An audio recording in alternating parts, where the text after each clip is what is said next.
Fala galera, bem-vindos a mais um vídeo aqui do canal. E hoje eu vou falar sobre um assunto que é muito importante para a hipertrofia. Acho que muitos de vocês já sabem, mas eu vou colocar uns poréns aqui e vai deixar esse vídeo muito polêmico. Se você não souber interpretar o que eu estou tentando falar nesse vídeo, se você não prestar atenção até o final do vídeo e começar a comentar antes, você vai acabar cometendo besteira talvez e vai começar a criticar coisas que você não entendeu. Então eu vou explicar alguns conceitos aqui, beleza? Eu vou voltar lá desde o começo para vocês entenderem bem o que eu tô querendo falar aqui. As informações desse vídeo são tiradas do livro da Strength and Training Pyramids do Eric Helms, tá? Onde existem milhares de referências naquele livro, né? Que ele usa vários estudos. Eu vou acabar citando dois desses estudos aqui para provar alguns dos argumentos que eu tô tentando colocar aqui. Então, por favor, entenda o que eu estou querendo dizer, tá? Preste atenção pelo menos e aí comente a sua opinião. Tá? Eu sei que pode diferir muito e eu já pensava também como vocês talvez pensam agora, um tempo atrás. Mas é sempre bom a gente se atualizar, né? Não pode ficar com essa mente tão fechada assim nesse campo da fisiculturismo ou até mesmo que se lida com saúde, né? Porque a gente tem que sempre se atualizar para saber das novas pesquisas que estão sendo feitas e resultados que estão achando, concluindo sobre tal assunto. Chega de blá blá blá, vamos começar o vídeo.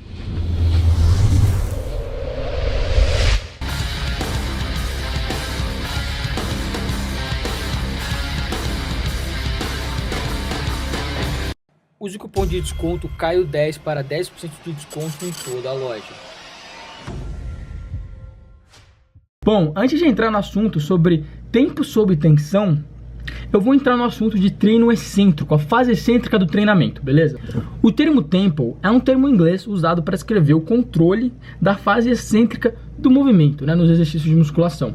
E esse termo ganhou muita atenção por você acreditar, né, que o tempo sob tensão, né, o TUT, Time Under Tension, é algo muito crítico para o ganho de massa magra. No treinamento de força, de powerlifters, né, esse termo, esse conceito já não é tão usado e simplesmente o argumento para isso é por causa do Load Velocity Relationship. Ou seja, quanto mais pesado for a carga, mais difícil vai ser para o atleta superar sua inércia. Dessa forma, o movimento acaba ficando mais devagar. E para você ver isso, é só você ver qualquer competição de powerlifter, geralmente na terceira pedida, que é a pedida mais pesada deles, o tempo que demora para eles completarem uma repetição daquele movimento.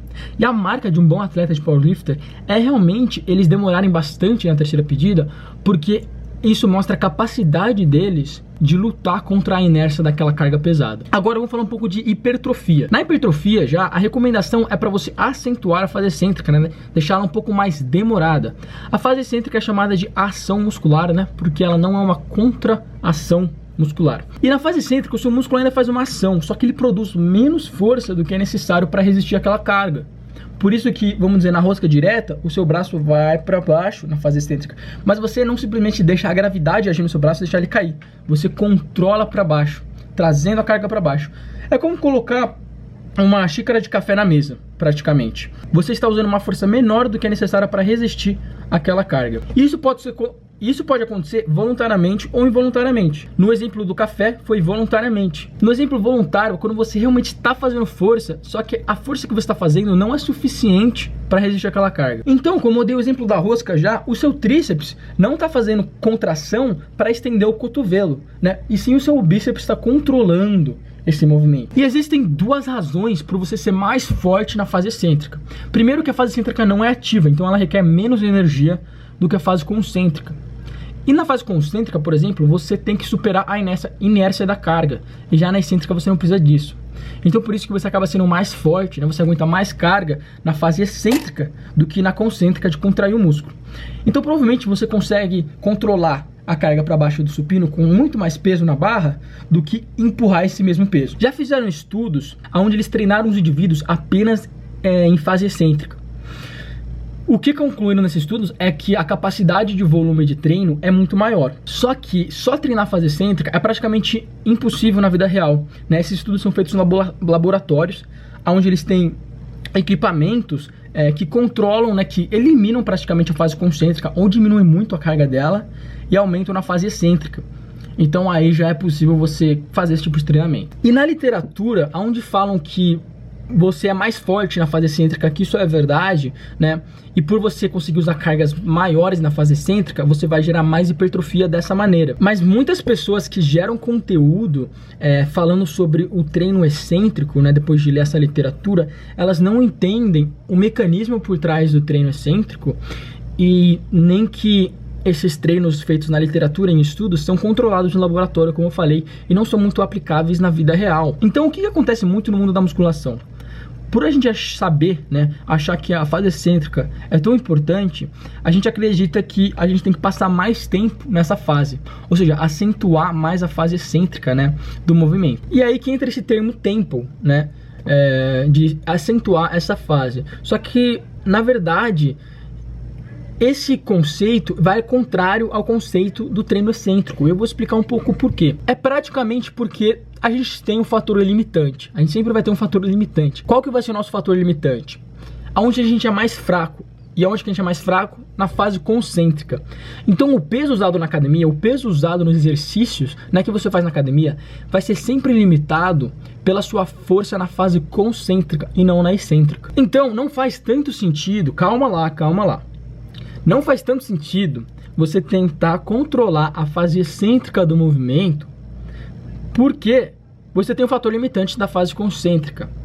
Então, se você quer levantar mais peso, ficar mais forte e gerar mais hipertrofia, e você está levantando menos peso naquele exercício, simplesmente para deixar a fase excêntrica mais demorada, você não está conseguindo fazer aquele treino excêntrico ser pesado o suficiente para gerar algum estímulo, né? Para gerar algum estímulo de hipertrofia, para te dar aquele resultado. Porque os treinos excêntricos feitos em estudos também, etc., você tem um limite, né? Um threshold, que a gente chama em inglês, necessário para ter algum benefício no quesito de hipertrofia. Mas calma, eu não estou falando para você treinar de qualquer jeito, para você deixar a gravidade agir. É sempre controlado. Agora, exagerar demais a fase excêntrica talvez não seja legal, porque você vai ter que diminuir muito a carga por ser limitado pela fase concêntrica, e aí não vai ter os benefícios do treino excêntrico. Bom, agora vamos falar um pouquinho do conceito sobre tempo sob tensão, que é muito falado por aí. Na verdade, o termo original é tempo sob tensão alta. Só que não fica bonito na sigla Time Under Tension falar Time Under High Tension, né? Então a gente acaba falando Time Under Tension. Bom, como eu já falei aqui, estudos sugerem que você precisa de um threshold, de um limite de uma carga, para gerar alguma hipertrofia, né? Para acumular aquele volume de treino que é o fator principal ali para estimular a hipertrofia. Ou seja, se você pegar a barra e colocar nas costas, você tá sob tensão. Só que não quer dizer que fazer um treino inteiro só com isso de agachamento vai te dar resultado de hipertrofia. É só você parar para pensar. A gente mora no planeta Terra. A gente está sob constante tensão da gravidade. Se eu colocar pezinho na toneleira e pezinho no punho e for correr uma maratona de 6 horas, você acha que isso vai gerar mais hipertrofia do que ficar apenas 1 hora na academia puxando peso pesado, né? Pesado no sentido de desafiadores, mas que eu ainda consigo fazer com aquela carga? Então, qual que é a chave aqui? Não é tempo sob tensão, mas a magnitude dessa tensão. Calma que eu vou explicar. Fica comigo. Um conceito que a gente precisa entender também é que quanto maior força a gente for produzir, e quando eu falo de força, não pensa muito só na força de músculo, força no quesito de física. Quanto mais força a gente produz, maior é a magnitude da tensão. E na física, força vezes tempo é igual a impulso. Ou seja, o impulso é a chave que a gente está procurando. Impulso significa a magnitude da tensão e o tempo sobre aquela tensão. Agora eu vou citar alguns estudos onde eles estudaram exatamente isso que eu acabei de falar para vocês. Nesse estudo, os indivíduos foram separados em 2 grupos. No primeiro grupo, eles fizeram 3 séries de 12 repetições de agachamento com 70% de seu 1RM. O segundo grupo fez 6 séries de 12 repetições de agachamento com 35% do seu 1RM. Ou seja, metade, né, da porcentagem da intensidade para igualar o volume dos 2 grupos, né? Já que o volume é algo que realmente influencia no questão hipertrofia, etc., eles igualaram os volumes, só que um grupo fez 6 séries e o outro fez 3 séries de 12. Bom, agora que fica interessante. O tempo sob tensão do grupo que fez 6 séries foi maior do que o grupo que fez 3, concorda comigo? Eles fizeram o dobro de repetições, então eles ficaram mais tempo sob tensão. Então, se você acredita que apenas tempo sob tensão, sem falar da magnitude da tensão, importa, esse grupo, né, teve resultados melhores. Mas, na verdade, o impulso do grupo que apenas fez 3 séries de 12, só que com a intensidade, né, de 70%, ou seja, eles usaram uma carga 2 vezes maior do que o outro, ou seja, a magnitude da tensão foi maior, né, o impulso foi 25% maior do que o outro grupo. E isso vai resultar em resultados, né, de hipertrofia, força, etc., melhores. Outro estudo que eu vou citar aqui. Nesse estudo aqui, os atletas foram lá um dia e eles max out, né, ou seja, eles foram aquecendo, aumentando a carga, até chegar na sua carga máxima, né, ou seja, uma carga mais pesada que eles conseguem realizar uma repetição com forma correta naquele exercício, com o tempo de 2:02.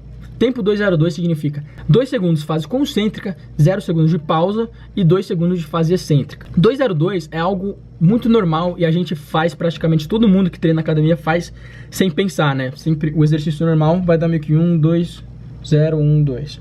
Então, coisa normal. Depois eles foram lá outro dia, né, descansados e tal, fizeram a mesma coisa. Chegaram na sua 1 RM, né, só que com o tempo 2:04. Ou seja, 2 segundos de fase concêntrica, 0 segundos de pausa e 4 segundos de fase excêntrica, né? Controlando, acentuando a fase excêntrica. Então eles determinaram a carga máxima, né?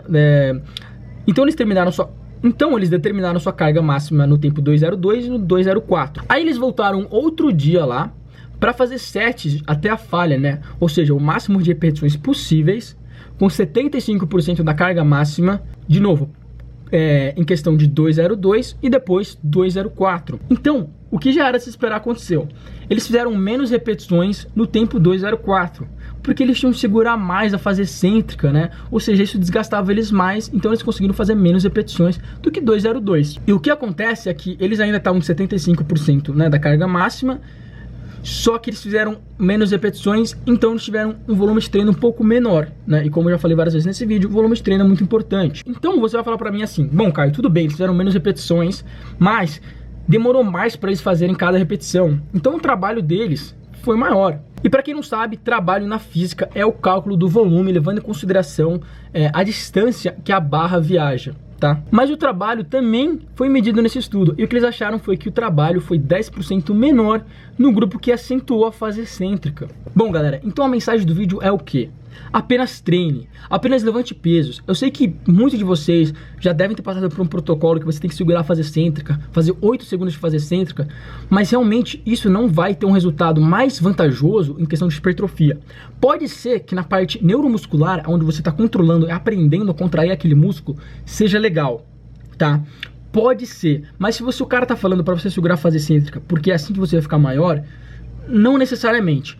Agora, deixa eu falar uma coisa, antes de você me xingar, é o seguinte: se você tá fazendo supino e você tem um amigo seu, aí você vai fazer o supino, né? Você quer fazer treino excêntrico? Tudo bem, coloca mais carga, aquela carga pesada, onde você só faz a fase excêntrica, segura, resiste. Aí o seu amigo, o seu parceiro vai pegar a barra e vai puxar pra cima. Então você elimina a fase concêntrica ou deixa ela super leve e você tá fazendo um treino excêntrico. Aí sim é legal. Agora, todo exercício que você for fazer, ficar lá segurando assim, muito, é porque o peso tá muito leve, entendeu? E aí você está sendo limitado pela sua fase concêntrica. Bom, então essa é a mensagem do vídeo, espero que vocês tenham gostado. Eu vou deixar o link dos estudos aqui embaixo, tá? Pra vocês. E é isso aí, já deixa aquele like, tamo nós e até o próximo vídeo, galera.